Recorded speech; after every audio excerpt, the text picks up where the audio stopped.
What it is, what it is, what it is. Vader Games in the building. Thanks for tuning in.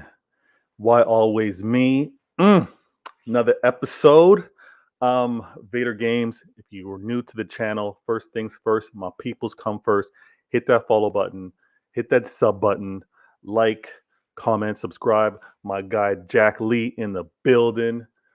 Great news, my guy. Great news, my guy. Thanks for tuning in. If you are on Twitch, please subscribe to the channel. You get some exclusive content there.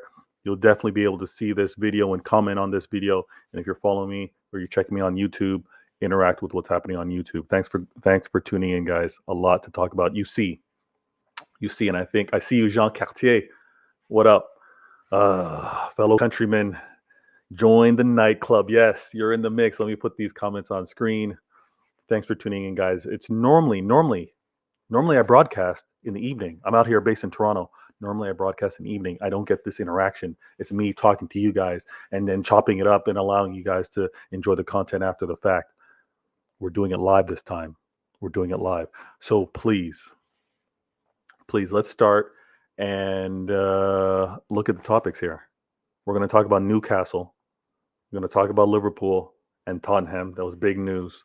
And we're also going to have to talk about the last remaining games in the EPL, as well as, and I've been on a few other streams.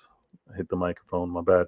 I've been on a few other streams, Pitch Points, shout them out, follow those guys, and True City Fan. All right? Check out those channels, subscribe.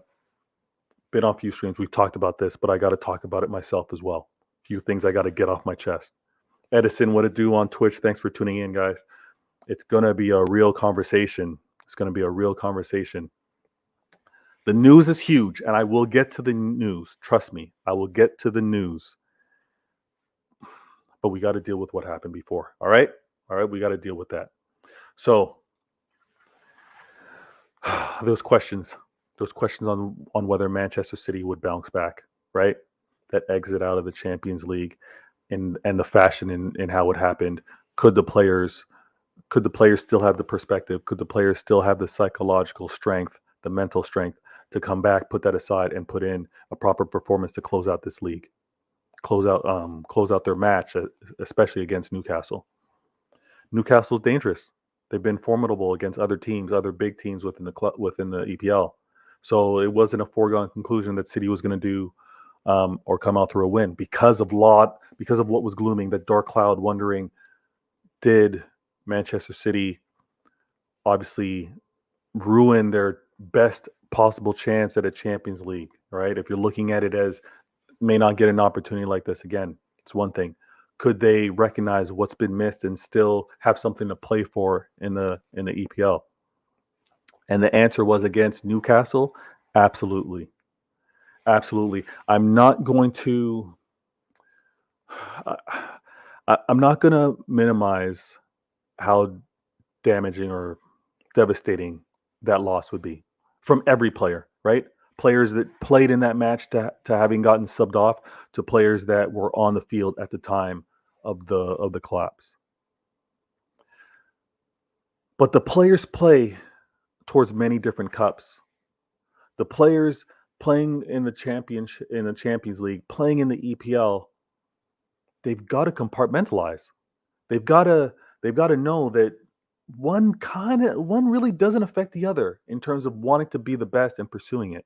So I love how the players, and if you want a more in-depth discussion with regards to the team and how they sit up and, player ratings, I'm going to tell you right now, find another channel in terms of that perspective. I can do it, but again, there's so many spaces that have that conversation. I want to talk about something different.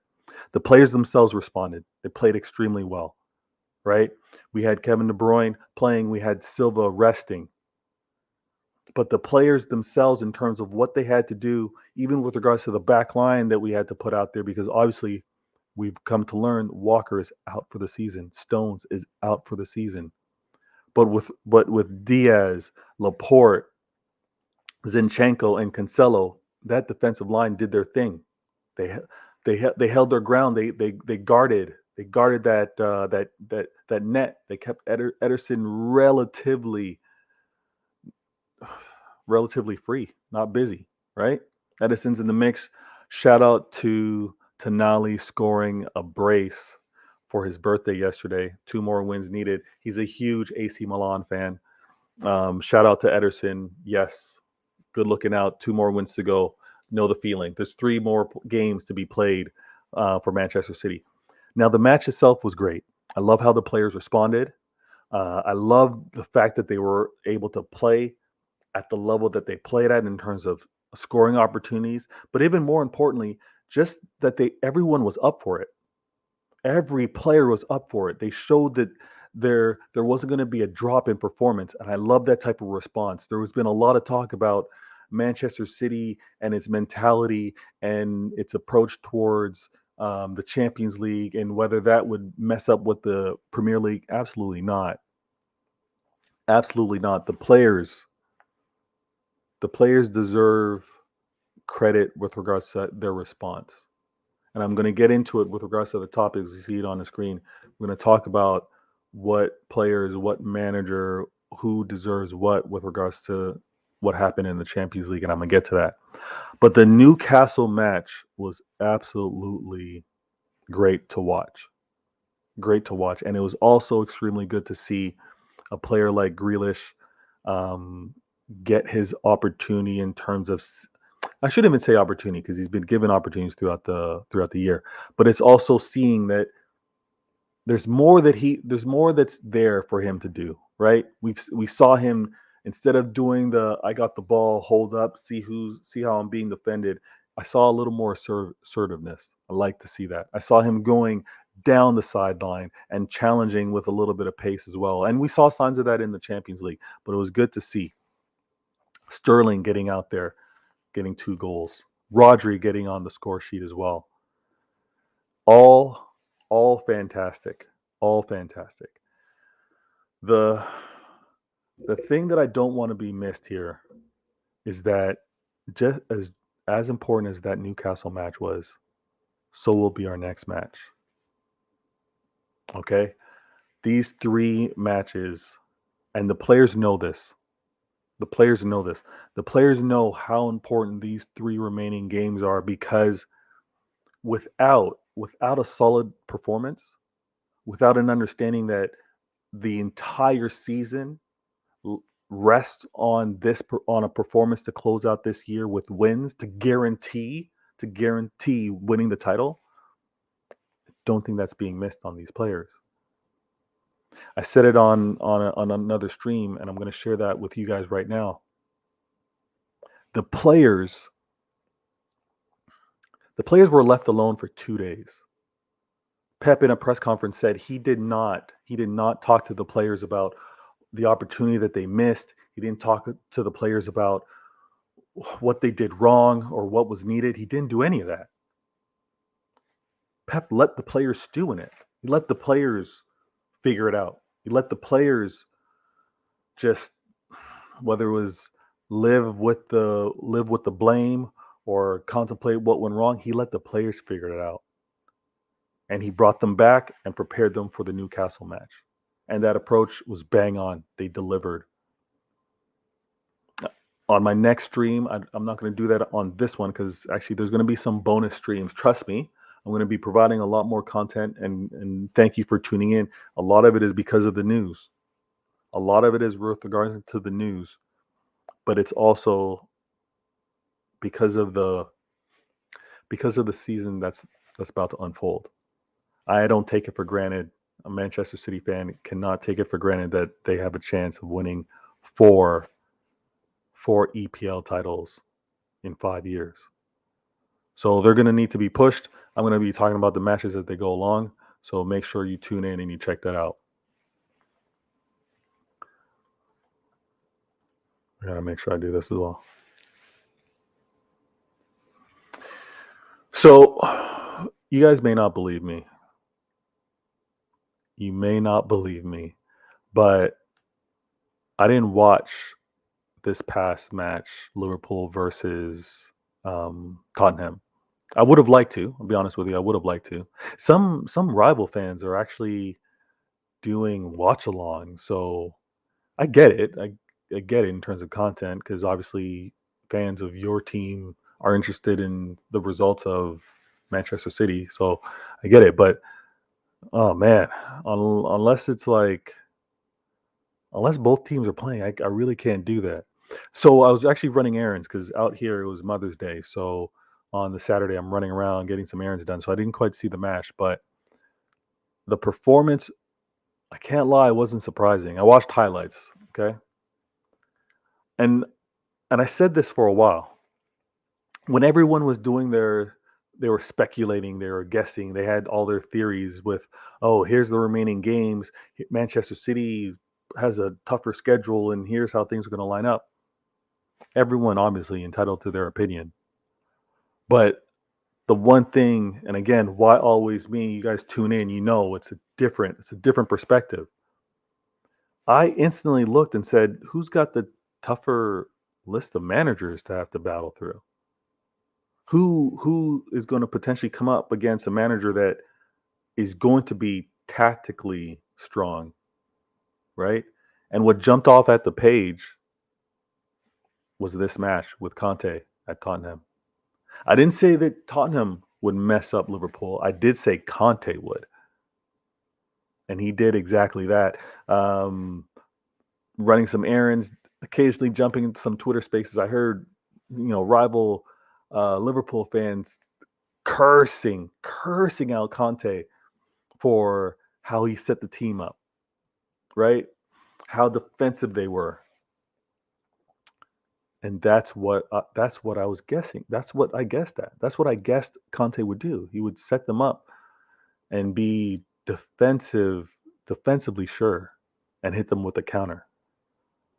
And I, not gonna lie, I'm honest.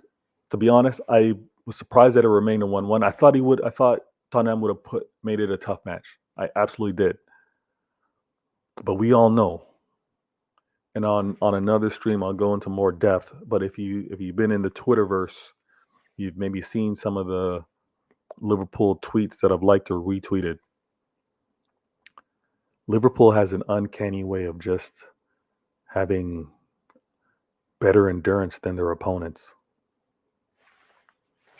Liverpool has a way of just outlasting the other team. And I thought that was going to be the difference maker with Liverpool versus Tottenham. Liverpool against most of their opponents, they are so strong in that late stage of the game. Seem to be able to run for miles. Strong lungs. Must have they got some strong lungs. So Tottenham 1-1, great result. In terms of doing Manchester City a favor, you can look at it that way.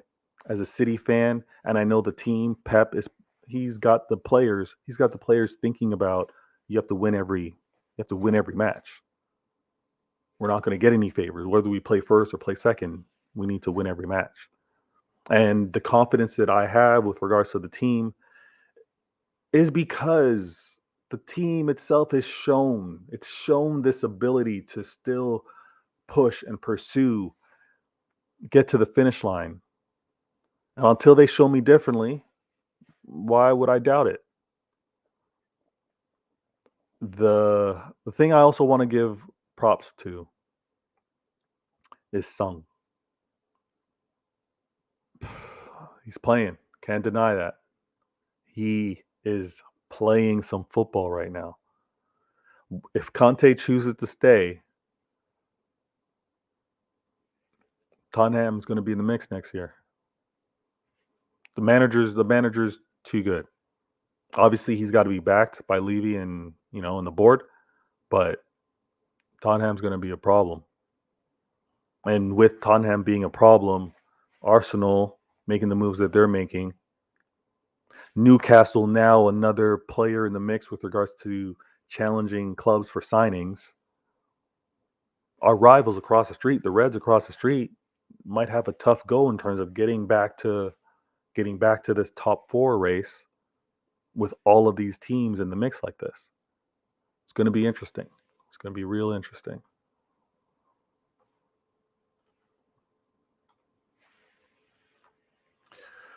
3 games left in this EPL. 3 games left. I'm not going to be arrogant here. I'm not going to be. I can't be. The Wolves have shown the ability to kind of mess things up. Defensively, they're very good. They're very good. I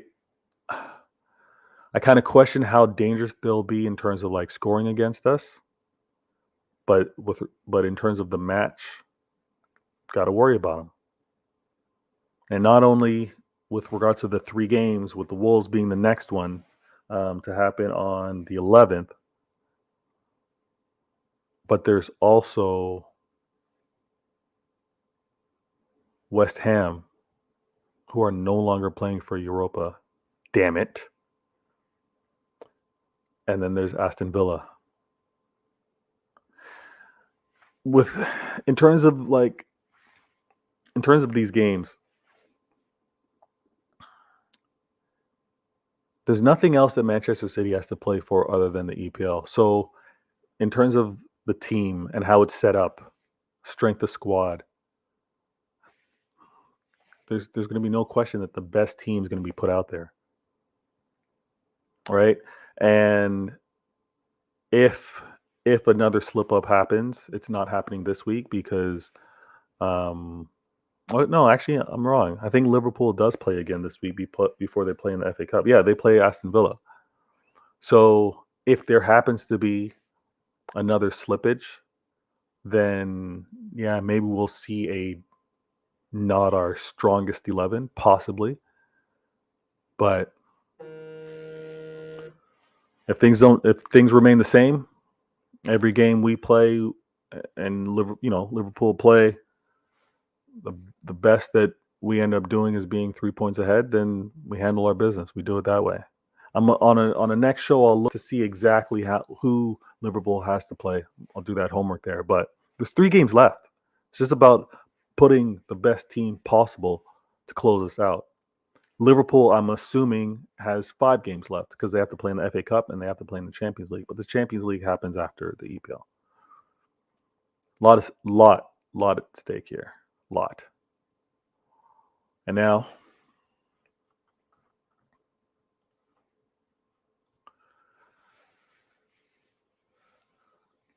Edison in the building goes, now you know how I felt last year about Conte's Inter. No, I hear you. Edison, man. I follow ball. I know what you're saying. Conte's a dangerous manager, no doubt. Probably great to not have him in the league, your league right now. So Edison wants to ask me, what is the difference between this title race and the 2008 one? Ooh, that is a long answer. And the reason why it's a long answer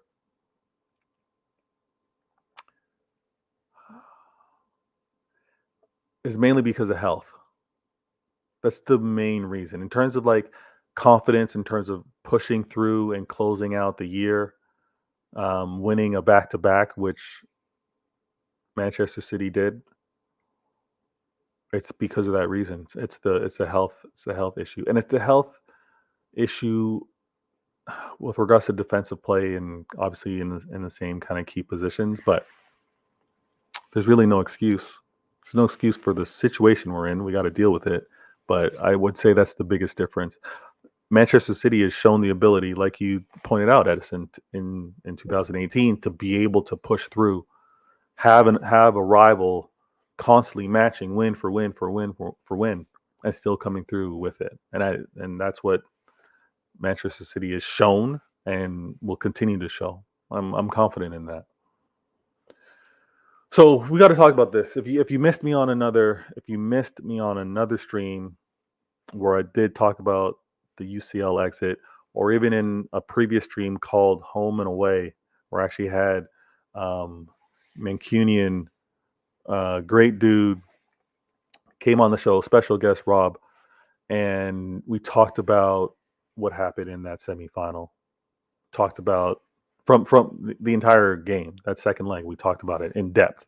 So if you missed it, please check out that video. I'll make sure in this one to put a link in the description to that video. But it was a great conversation. He is based. He's out there in Manchester. So you got the local, him being home. You got the away, me being international, and we gave our perspective. And fantastic conversation. So make sure you check that out. Now, what I'm going to say about the UCL semifinal exit is how it happened is unimaginable. Plain and simple. Prior to the match, you would say, listen, Vader, you are going to be 2 goals up in aggregate by the 90th minute, but you're going to lose. And I would say, get out of here, not believing this, not possible. But as I talked about in one of the Twitter spaces today, football has a funny way of coming back full circle, humbling you, reminding you.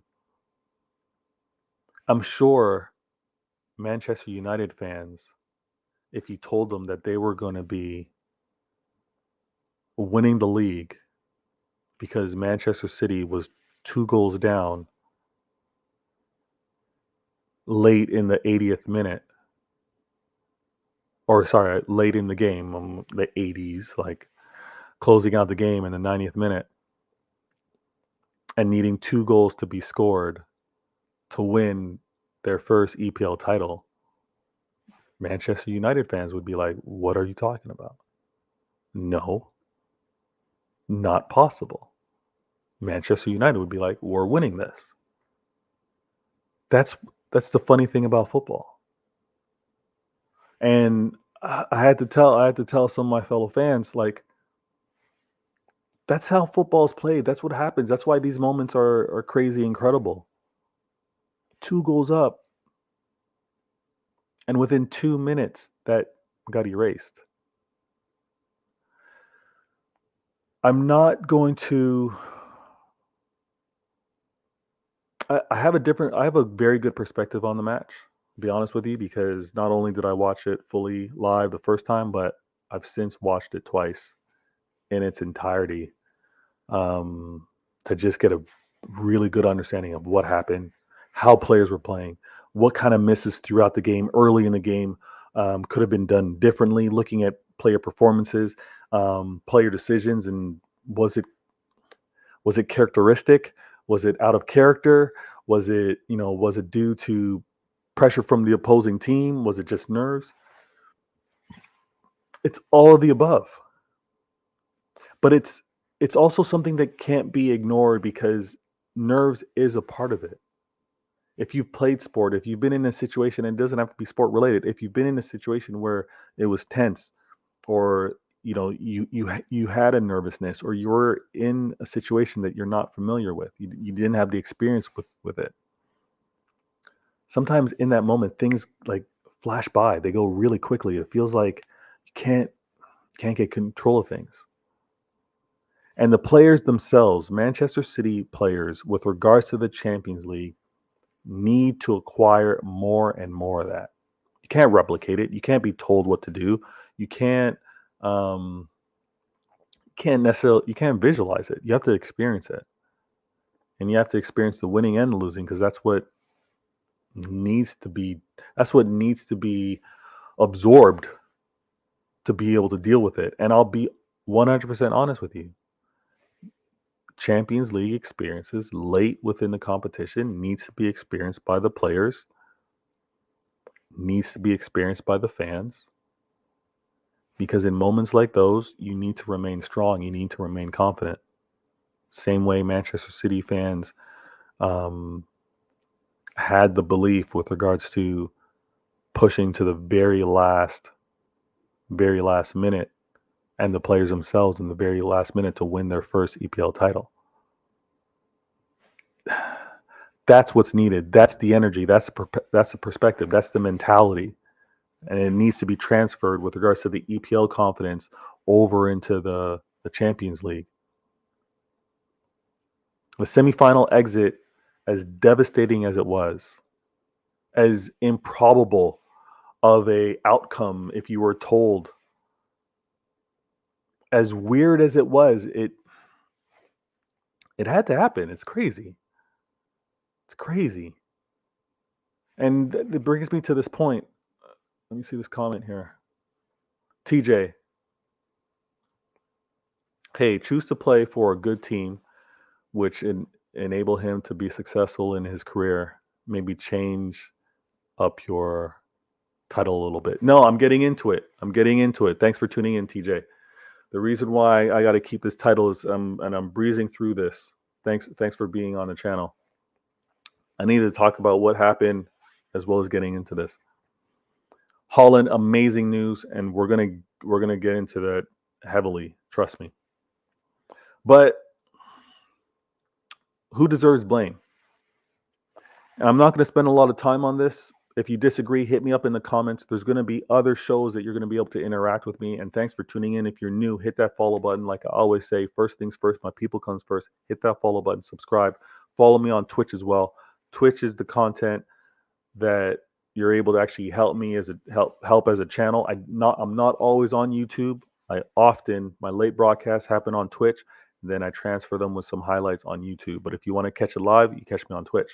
Now, the blame, I have to tell you, the blame falls solely on the players.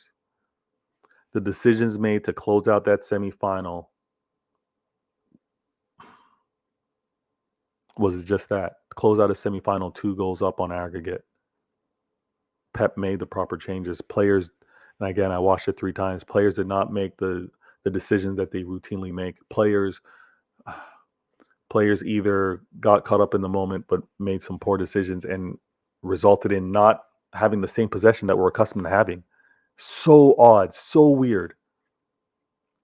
But they had to experience it. And I had to put this blame, this semifinal exit on the players. Can't say that for previous seasons, but in this season, I can. And like I said, Pep did not talk to these players for 2 days because they had to think about it. They had to go through the memory. They had to go through that experience, that feeling, and know. And I hope they never forget it. Fans, I hope we never forget it, because this is what we need to hold on to and reflect on, and also be able to channel to know, to push ourselves even harder. The players need to know, I'm not tired. I'm playing even harder.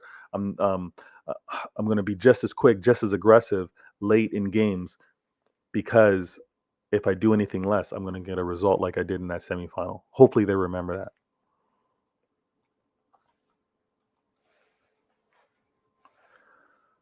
What is missing to win the UCL? And this is what will bring me into the conversation in the news, right? The title of this broadcast,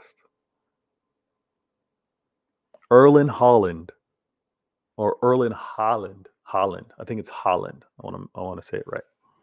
Haaland chooses a small club, Manchester City.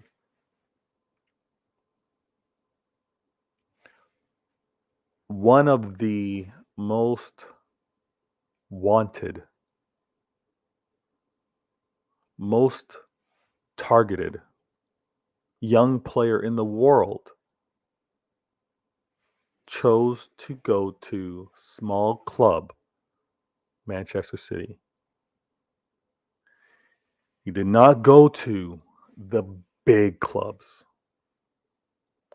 The big clubs being Manchester United, Liverpool, Arsenal, Real Madrid, Barcelona, Bayern Munich, Juventus, PSG.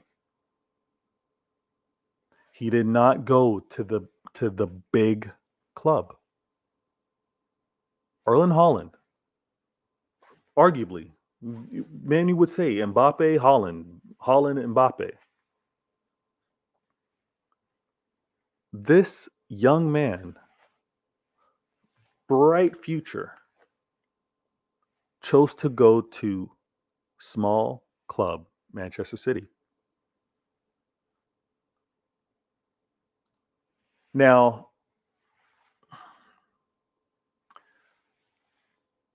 I'm not going to I'm not going to be the one to go line for line when we want to discuss big club, small club. I'm not going to be that guy. You have a criteria. If you say this is how I determine what a big club is, for the sake of argument, I'll agree with you. And what I what I'm constantly told is that you're not a big club until you've won the UCL. Okay? You're not a big club until you've won multiple league titles. Okay? You're not a big club until you're consistently playing in the Champions League. Okay? You're not a big club until your fan base reaches a certain, I don't even know what the threshold is. And I'm like, okay, I don't care whether you label me a big club or not. That that justification, that identification, that classification, I don't need it from you. I don't need it from rivals. I don't need it from pundits. My club can remain labeled whatever you like. And I'll gladly accept that it's a small club. What do I care? I know better. It's the fan base that I care about. It's the performance on the field that I care about. It's the memories that I'm able to experience watching players that I like, watching a manager that I like, watching a club that I like. That's what I care about. Big club, little club, who cares? Because once we become a big club, it's going to be something else you're going to hold over the club's head, right? Hold over the fans' heads. I get the banter. I love the banter. The banter is to go back and forth. But at the end of the day, does it really matter? Doesn't matter, because let's look at what's happening here, or let's look at the evidence.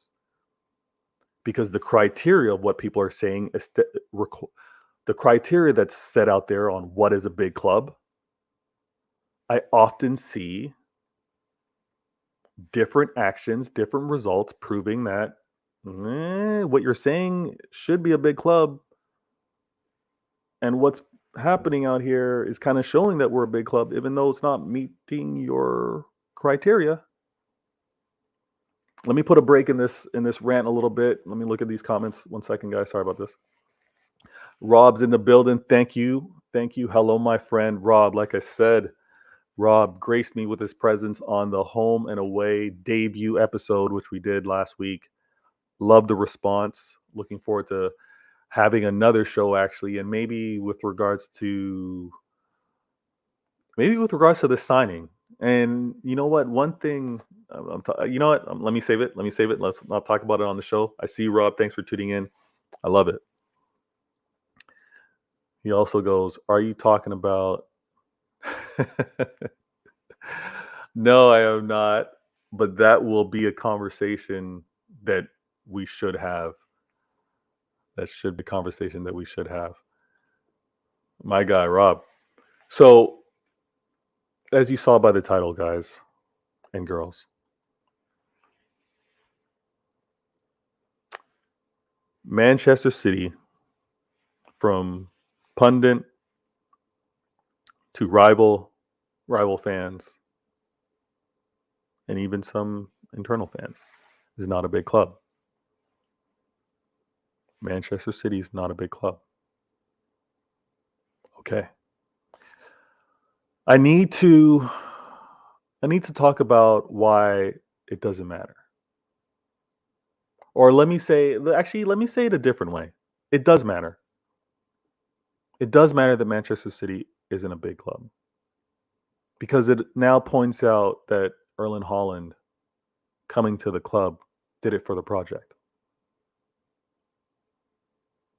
A young player, and I've talked about this on another show, a young player taking a lay of the land, deciding, where can I go I know the type of player I want to be. I know the legacy that I want to maybe look to achieve. I know that I have the goals in mind. I have targets that I want to hit. He's chosen to go to Manchester City, quote unquote, a club with no history, quote unquote, a club with no Champions League pedigree or heritage. He's made a choice to go there. Why? Because he sees an opportunity to bring, I guess, those eluding or missing trophies or success to the club. Okay. Why would I be mad at that? It's good ambition from the young kid. I say young kid. Don't mean to be disrespectful. Rivals are going to tell us, he's going for the money. That's how Manchester City is able to compete. That's all that they do. They splash the cash. Fans, Manchester City fans, wait for the details. Wait for the details with regards to how this deal is broken down. Have confidence in that. It's such an ugly space out there in the media. And the reason why I'm going to say this, and Vader Games, you're wearing your tinfoil hat, you're talking crazy. It's always the world against Manchester City, yada, yada, yada. But it's factually true. It's funny, it's weird because on my odd time when I'm actually kind of like brainstorming or jotting things down, work related, not with regards to this, I sometimes jump into Twitter Spaces and I'm listening to some of these combos. And some of the combos can be really tiresome. Same old thing. It's like people jumping in with the same kind of monologue into different spaces, saying the same thing, or really having the same point, and becomes more of an echo chamber because one person is just repeating what they heard from someone else. And it's funny enough, sometimes they don't fact check, so it becomes a hilarious thing. But when you listen in these spaces, and you're constantly hearing that Manchester City isn't one of those clubs, isn't one of the go-to destinations. Historically, you could be right. You are right. But it's the here and now. Erling Haaland is making the choice to go to Manchester City for the here and now. Things change, things evolve. It wasn't so long ago that the Reds were the standard of EPL football. Now it's the Manchester City Blue. When you got to take confidence in the project that's being built. On another show, I am going to talk about player after player with regards to our backline, midfield, to the forwards. I don't like doing it during the season because I hate speculating on who I hate. I hate suggesting on who needs to leave and who needs to stay. I know players like Raheem Sterling. I know players like Jesus. I know players like Grealish, players like Foden, De Bruyne, Silva, Gundogan, Ederson, Stones. I could go through the entire list. I know those guys have burners. They got burner accounts on these social spaces. They're not going to hear my voice talk bad about them during the season. Not with regards to transferring them and getting them out. No, that's not me. It's just not me. You can say it's weird. It's fine. Talk about the performance 100%. But I have that siege mentality with regards to a playing season, right? The playing season, we're all brothers here. We're all pursuing the same goal. You may not be up for it in terms of like your ability at the time or mentality, but it remains all in house. Criticize your performance, but I'm not talking about getting you out the door for somebody else. When the season's over, definitely tune in to Vader Games. Why Always Me? We'll have that conversation 100%. Just not now. But in these spaces, it's so funny because there's going to be a lot of double talk what's right for this team isn't right for the other team. Same situation, but it doesn't matter because as a rival, you got to one up your other rival. But Erling Haaland coming to Manchester City is amazing, City fans. Absolutely amazing. He's got the potential to be he's got the potential to be a great player. However long he chooses to stay while here under Pep at Manchester City, he has a chance to be a great player. Some of the amazing goals or some of the amazing records that happen within this league, there's no reason why he shouldn't put that on his dream board, on his vision board. There's no reason for it. No reason not to do it. And the squad that's going to surround him is going to lead to an opportunity for some great football. And I've said this, and I'm going to say it. Pep is a mad scientist. He is a genius. I think when he looks at football, and you've seen it in movie scenes, I think he sees all the calculations. I think he sees all the compulations and all the different alternative moves, and he sees it all. Calculations, computations, not compilations. My bad.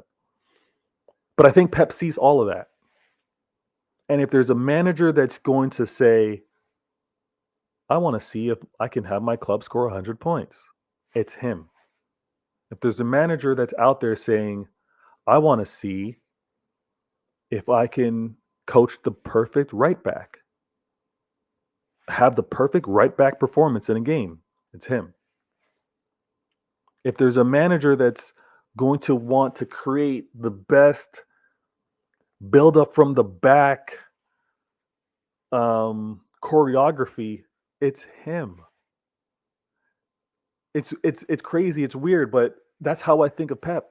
I think of a man that's trying to actually create the perfectly played match, offensively and defensively.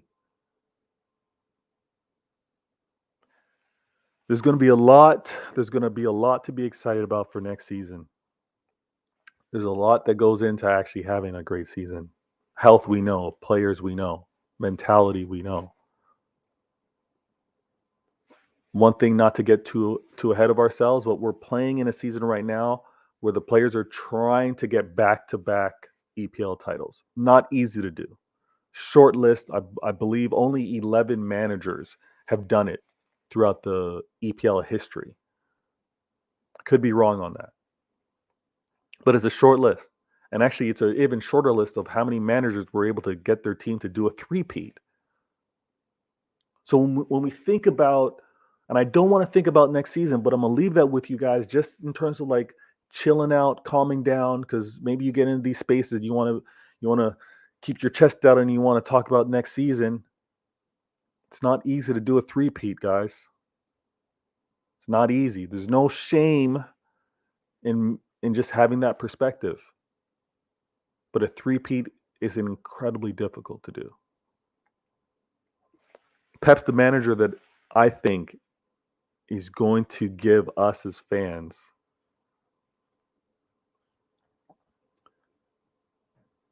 throughout his remaining career at Manchester City. It's going to sound wild,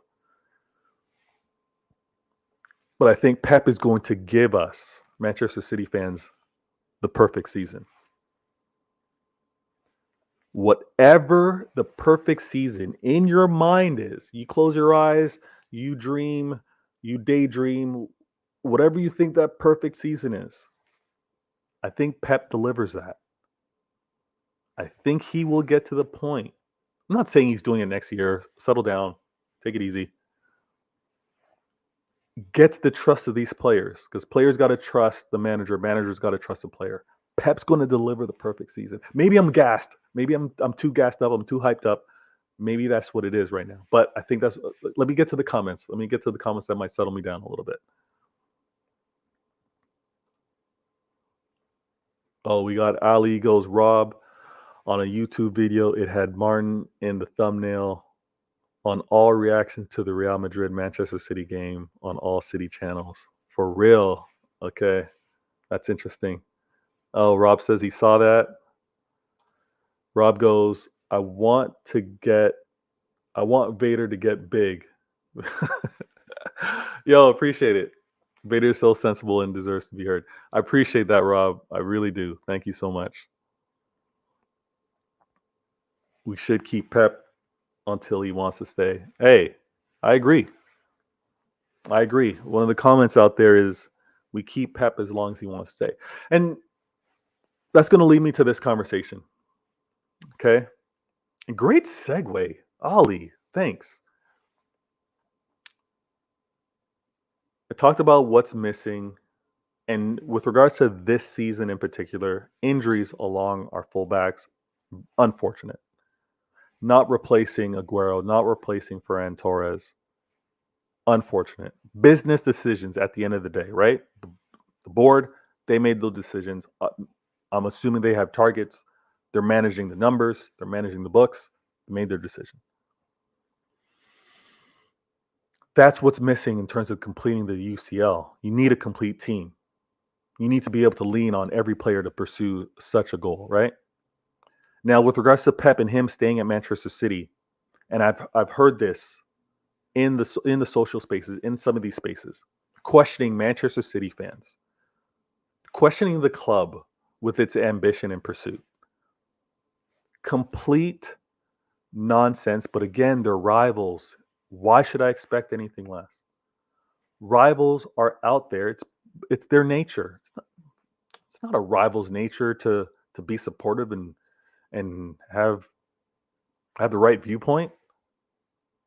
It's a rival's nature to be contrary, to want to crap on what you're doing. So the expectation for something else doesn't make sense. Rivals are saying we're not hard enough on Pep. We don't demand enough on Pep. I heard some rivals say that Pep is larger than the club. How we treat Pep, how we treat our players, and I'm talking about everything. I'm talking about whether you're in the bar talking about the club, whether you're in the stands talking about the club, whether you're on some of these social online platforms talking about the club. How Manchester City fans as a whole, as a group, as little as you may want to say we are, our reaction to our manager, our reaction to our club is how we do it. It does not, there's no correlation. Does not equal ambition, love, or hurt with regards to poor performances. How we're maybe not as expressive or not as loud. It's not a reflection of our club not, or sorry, our fans not being ambitious, or our fans not wanting more in terms of the players and the performance. How we deal with it is going to be different than Manchester United. 100%. Manchester City will not be like Manchester United. Why would we? Manchester City is not going to be like Liverpool fans. We complain about them all the time. Why would we also mirror what they do? I'm not going to be like Arsenal. There's amazing fan channels out there, but not all fan channels are going to be the same. Not all fan channels are going to be.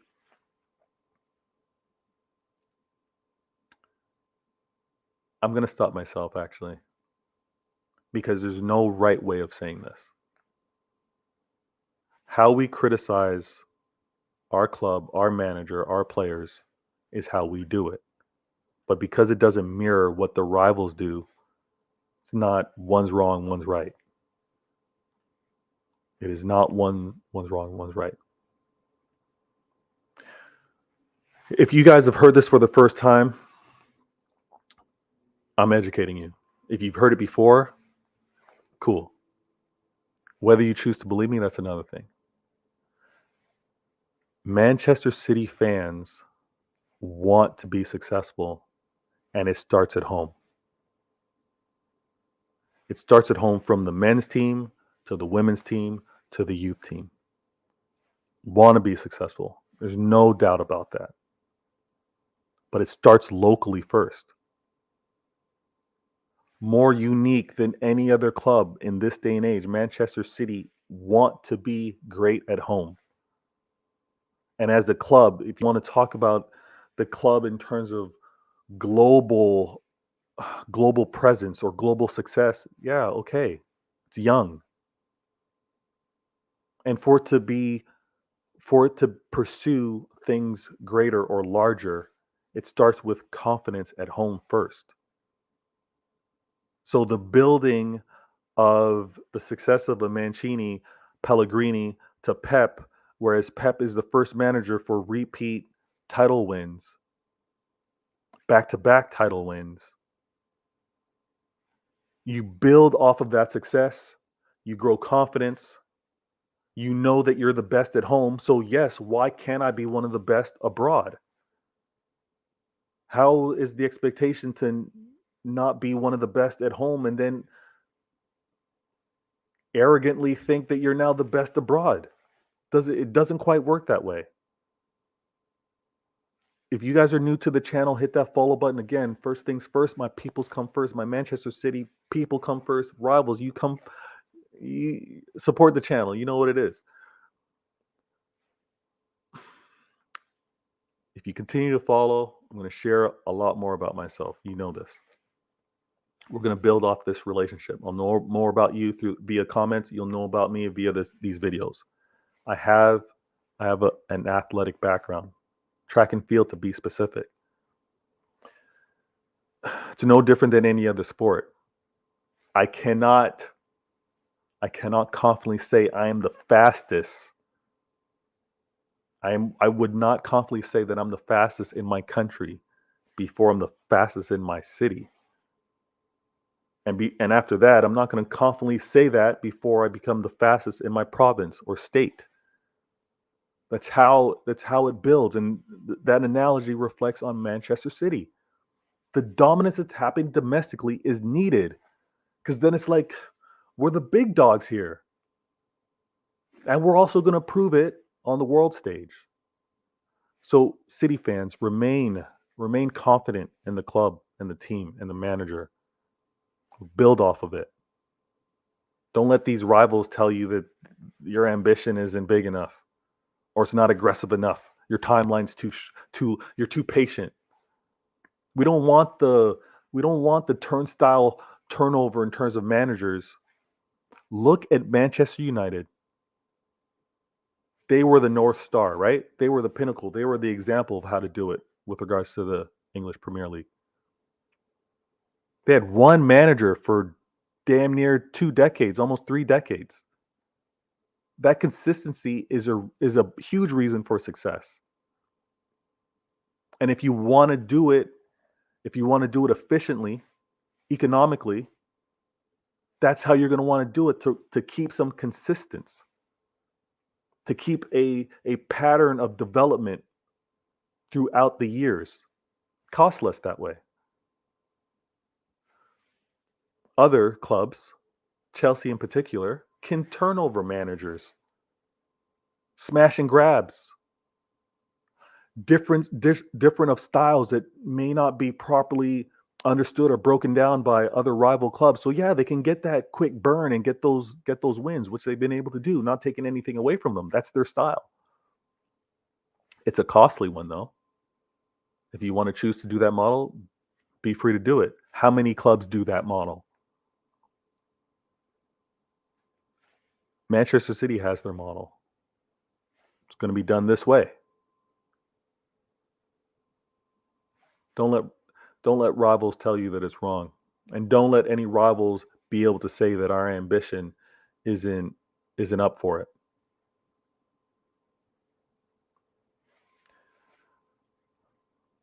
European success is coming. You have to build on it. If our club was stagnant in terms of not improving, maybe they have an argument. But Manchester City has constantly challenged for the top spot in the EPL. Not remaining top 4, not being able to play into be in Europa. The number 1 spot is what they've been pursuing. And you you may not believe it, but this is factually true. If you're pursuing to be number 1 in the toughest league in the world as a byproduct, as an adverse effect, you will be able to challenge in Europe. And I've said this before, I'm going to say it again. It is a false claim to be European champions when you're not even domestic champions. I get you won the tournament. You won that tournament, but you're not the best in Europe. When you've played a rival twice within a year, and as a result of that, you weren't even able to be the best in your domestic league. Stop that. Let me head up these comments. Ali goes, do you support New York City FC in MLS? Now, I do not support New York. I'm here in Toronto. Ali. All right. I know the City Football Group. I understand that. I don't cheer on every City Football Group. If that's wrong for me, tell me. Let me know. But I don't.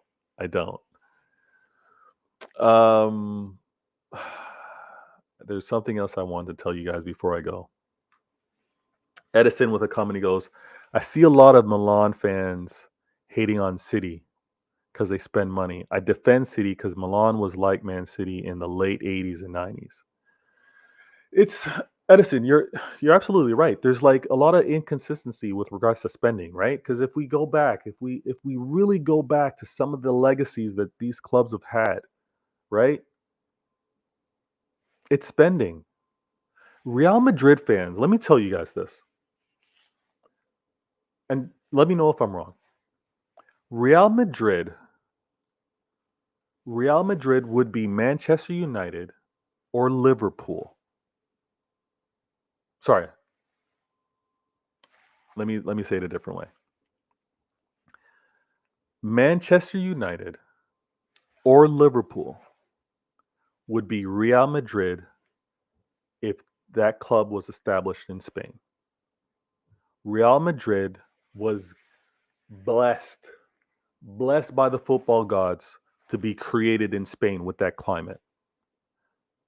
Real Madrid better pray we get a handle on global warming, because if seasonal weather in Manchester ended up being like Real Madrid, like on a consistent basis all year round, their destination, their wannabe go-to destination at Real Madrid is going to fade. It is going to fade. This talk about stepping stones, right? Destinations where players want to go. When you have the ability, correct me if I'm wrong, I'm based here in Toronto. No one vacations to Toronto during the winter months. Barely during the spring months. No one vacations out here. I'm going to assume the same thing out in Manchester. In England in itself, no one vacations during the cold season. But you know where they do go on holiday? They'll go to Spain. Spain has been kissed by the gods with amazing weather. Obviously, that's because where they are on the globe. But Real Madrid in itself has had the benefit of the weather that they've been given. The football gods bless them. Real Madrid, you would be Liverpool or Manchester United if your club was established in England.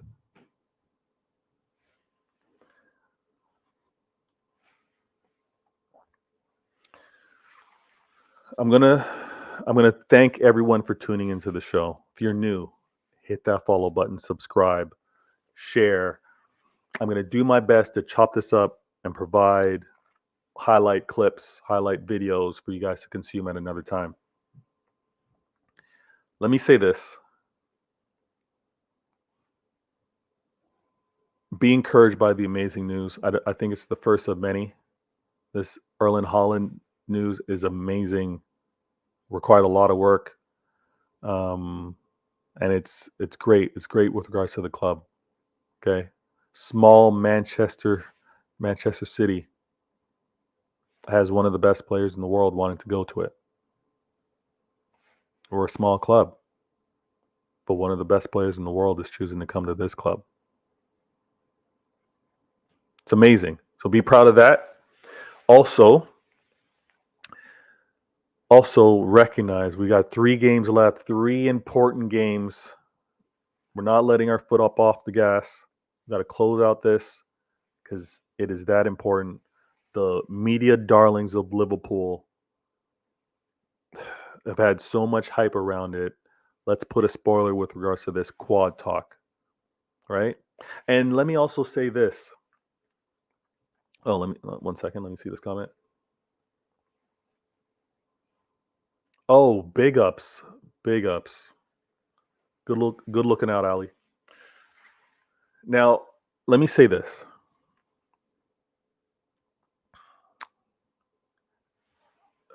Actually, how do I say it?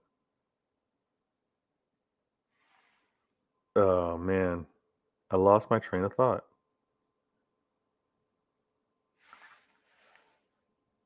I lost. No, here we go. Liverpool media darlings. It's not going to change. We need to accept it. Manchester City, honestly, we are a small club. It's not conspiracy theories. It's not foil hat. It's what we see in terms of like the perception, how things are covered. Why do they talk about Liverpool this way? Why do so many YouTube channels, big YouTube channels, talk about the rivals this way versus when they talk about Manchester City? It's economics, guys. It's simple economics. There are more in this present day. There are more Liverpool fans than there are Manchester City fans. Accept that. Nothing to be ashamed about. And strictly because of the number, it's a numbers game. Strictly because of those numbers, if you want to entice clicks, if you want to entice downloads, if you want to entice interactions, you attract more things with honey. You're going to attract more Liverpool fans talking highly, talking nicely, bigging up Liverpool, slamming or kind of throwing jabs at Manchester City. It's not in your head. What you're seeing is right. There is a slant. There is a heavy slant towards Liverpool. It's simple economics. Once you understand it, it won't bother you anymore. I'm Vader Games. Thanks for tuning in to another episode of Why Always Me, episode 25. Had to talk about Haaland, had to talk about what transpired this past week, and obviously the new Newcastle game. A lot of Liverpool fans were hoping that Newcastle were going to do them a favor. We handled our business. Now they got to wait to see what happens in the next game. We will do the same. Liverpool better not slip up for a second time, or it may be over mathematically. I want to say this. Always appreciate the support. Edison, good looking out. See you, my guy. Always. Love IEGA. Ali, Rob, thanks for tuning in. Thanks for the support. Jake, Jean Cartier, TJ, appreciate the support and tuning in. I will catch you guys again. Vader Games, why always me? I'm out. Good looking out.